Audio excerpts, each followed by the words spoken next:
So hello, I will explain a real-world communication system where noise is present. The scenario I chose is a mobile video call using cellular data in crowded area with a weak signal. This is something that commonly happens, especially in places where many people are using their phones at the same time.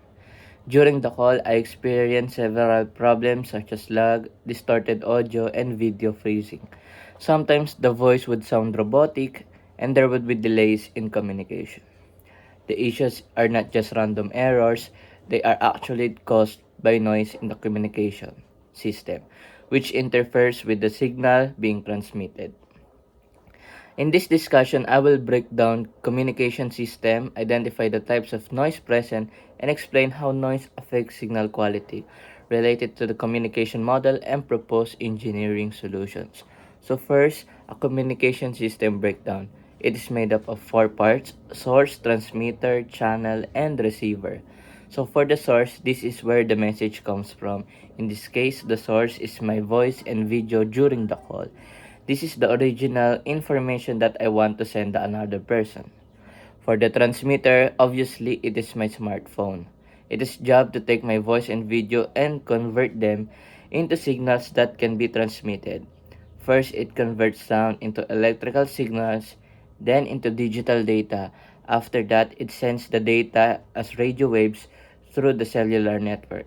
This process happens very quickly, we normally don't notice it. For the channel is a wireless cellular network which includes the air where the signal travel, cell towers, network system. This is the part where signal travels from the transmitter to the receiver. However, this is also the part where noise is introduced because the signal is exposed to different environmental factors. And lastly, for the receiver is the other person's phone, obviously, or what device. It receives the signal, processes it, and converts it back into audio and video. Ideally, the receiver should get the exact same message that was sent. But in reality, noise enters in the system, especially in the channel, which affects the signal before it reaches the receiver. So let's go to the identification of the noise. In this scenario, there are at least two types of noise present: external noise and thermal noise. And for the external noise, which is also called interference or man-made noise.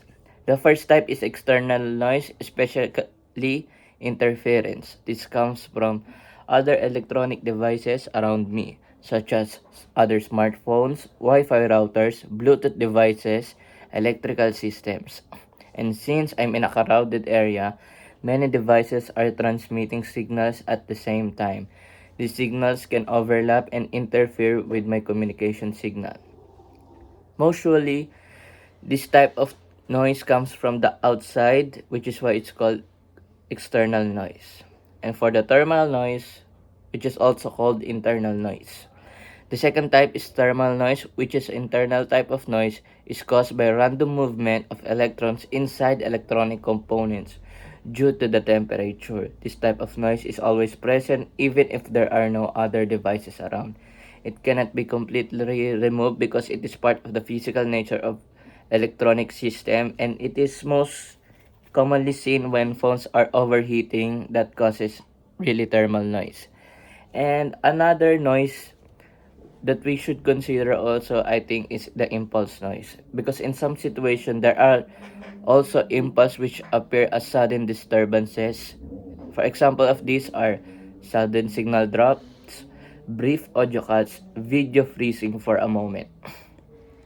These are very short disturbances but really affects the signal quality from the user to the receiver. And now we can go on the effect on signal quality. Noise affects by signal distorting and weakening it. Instead of receiving a clean signal, the receiver gets a combination of the original signal and unwanted noise. This can be represented as received signal is equals to signal plus noise. So let's get into that. One important concept here is signal to noise ratio, or what we call as SNR, because SNR describes how strong the signal is compared to the noise. If the signal is much stronger than the noise, then the SNR is high. If the noise is strong compared to the signal, then the SNR is low. And in my scenario, the SNR becomes low because the signal is weak and there are a lot of interference. As a result, the quality of the communication decreases. This is why I experience unclear or distorted audio, delays in conversation, video lag, or freezing. In the digital communication, noise can also occur, meaning the receiver may interpret the wrong data. This leads to missing or incorrect parts of the message. And we go to the connection to the last week's model. Based on the model we studied, the ideal systems are source to transmitter, to channel to receiver, and lastly to the destination. In an ideal situation, the signal passes through the channel without any disturbances. However, in the real-world system, noise disrupts the process, especially in the channel. The channel is the most affected part. Why? Because it is exposed to environmental interference. Signal weaken as they travel. Multiple signals can overlap. Because of noise, the receiver does not get a perfect version of the original signal. Instead, some parts are distorted, some parts are lost, and some parts are misinterpreted. This shows how noise affects the accuracy and reliability of the communication. And lastly, we can go to the engineering solutions. That even though noise cannot be completely eliminated, there are ways to reduce its effects. First, bandwidth limiting or filtering. One solution is using filters. Filters remove unwanted frequency and allow only the needed signal to pass. Also, limiting the bandwidth helps reduce noise because noise increases with bandwidth. Error correction techniques. Another solution is error and correction. These techniques add extra information to the signal so the receiver can detect and fix errors. Even if noise affects the signal, the system can still recover the correct data. And lastly, improving signal strength. Another practical solution is improving signal strength. This is done by moving to an area with better signal, reducing obstacles, using stronger transmitters.